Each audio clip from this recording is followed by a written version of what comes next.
अस्सलाम वालेकुम नाज़रीन, मां आहियां शुएब अली उमरानी ऐं तव्हां ॾिसी रहिया आहियो BR टाइम न्यूज़। सभ खां पहिरियां शामिल कंदासीं हीअ रिपोर्ट। बिलावल भुट्टो ज़रदारी पेका कानून में तरमीम जे ऑर्डिनेंस खे मुस्तरद करे छॾियो। चेयरमैन पीपल्स पार्टी पेका तरमीमी ऑर्डिनेंस ऐं इलेक्शन एक्ट ऑर्डिनेंस खे फुलफार वापसि खणी वञण जो मुतालबो कयो। हुन चयो त फेक न्यूज़ जे रोकथाम जे नाले ते प्रेस जो मुंहुं बंदि करण जी कोशिशि कई पई वञे। शहबाज शरीफ जे घर अपोज़िशन जी मुशावरत खां पोइ लाहौर में मौलाना फज़लुर रहमान जी चौधरी ब्रदर्स सां मुलाक़ात। अदम एतवाद ऐं मुमकिन ऑप्शन्स ते ॻाल्हि ॿोल। आसिफ ज़रदारी ऐं चौधरी परवेज़ इलाही विच में मुलाक़ात राति में थींदी। चौधरी परवेज़ इलाही बिलावल हाउस वेंदो।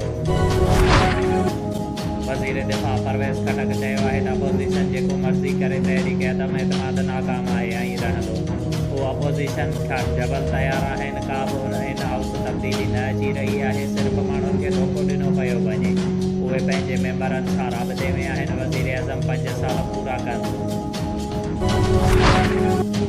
कराचीअ जे माहीगीरनि जा मुतालिबा तस्लीम एहतजाज ख़तमु। चैनल खोलियो वियो।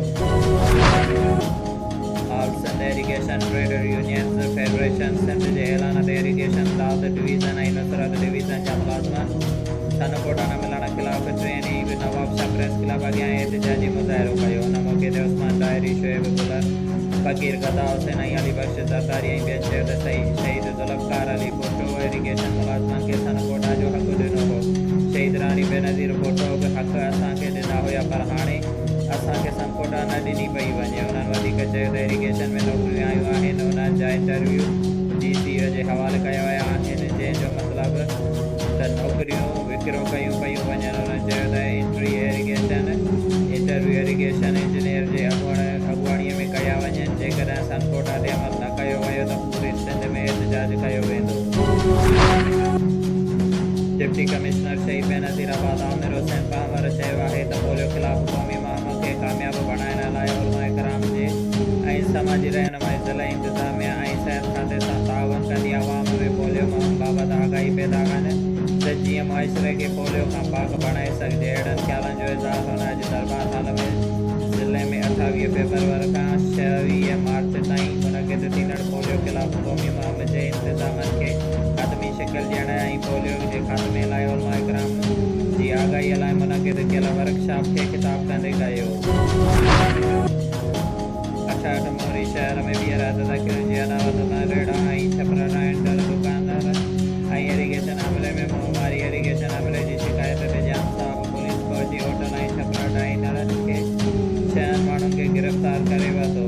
शहरनि सियासी समाजी अॻुवाणनि शहरी इतिहाद जे सदर बरकत बिरोही मुबारक चांडियो महबूब ख़ान चांडियो गुलशेर चांडियो अब्दुल रहमान गोरचानीअ जी अॻुवाणीअ में शहर जे मेन चौक ते शहर साड़े एहतजाजी मुज़ाहिरो कयो। हुन मौक़े ते शहर इरिगेशन अमले अमजद इलाइक़े सालिह ख़ास केली नबी बख्श चांडियो लुकमान दायरी ख़िलाफ़ शिद्दी नारेबाज़ी कई। आरुषा ॻोठ बानो तौण जे प्रेमी जोड़ो सिकंदर अली तीवण ऐं नारी समरीन तीवण जाम साहब शहर पहुची तहफ़्फ़ुज़ जी अपील कई।